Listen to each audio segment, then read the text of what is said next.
Thank you, Chief.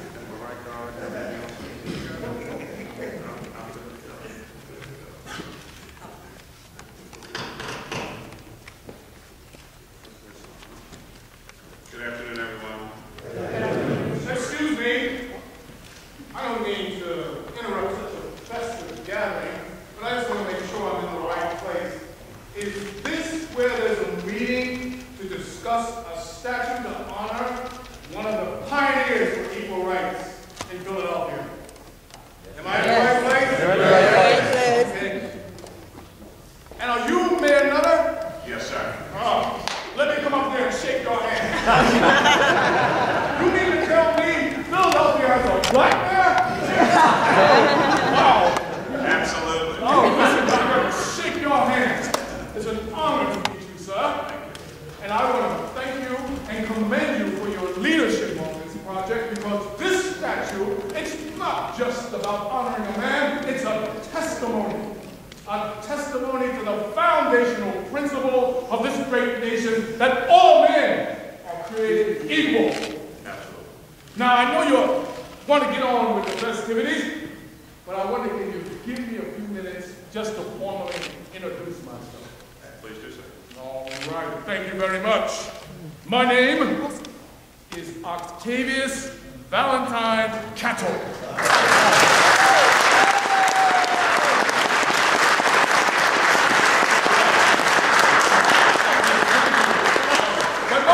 Call me Ovi, and I guess you can too.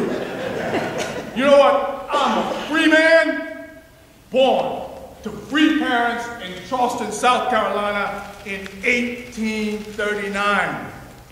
But even after my family moved to Philadelphia in 1849, we found that the freedom that we had, well, it was more like a taste than a satisfied meal. You see, because we had freedom, but we didn't have equality. I was free to get an education in Philadelphia, but I couldn't go to the same school as whites. The blacks, we had to go to black schools. And them schools were overcrowded.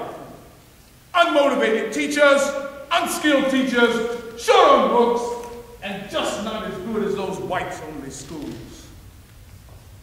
But I was blessed that I had parents that believed in education, and they were determined that I would get a good one. So when I was 15 years old, they enrolled me in the best black school in Philadelphia, the Institute for Colored Youth. I became a top student there. I graduated, and when I was 20 years old, I became a teacher. And later, I was promoted to superintendent. And I'm proud to tell you that the Institute for Colored Youth produced more teachers that went south to educate newly freed slaves than any other school from the north. Now, when I was in Philadelphia, I was free, but at first, I wasn't free to serve in the Civil War. The Union Army had a whites-only policy in the beginning, but then the Union Army started losing battles to the Confederates, and fewer whites volunteered to serve.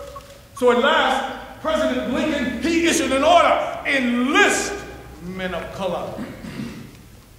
I'm proud to tell you that I helped to enlist and train about 5,000 proud black men from Philadelphia.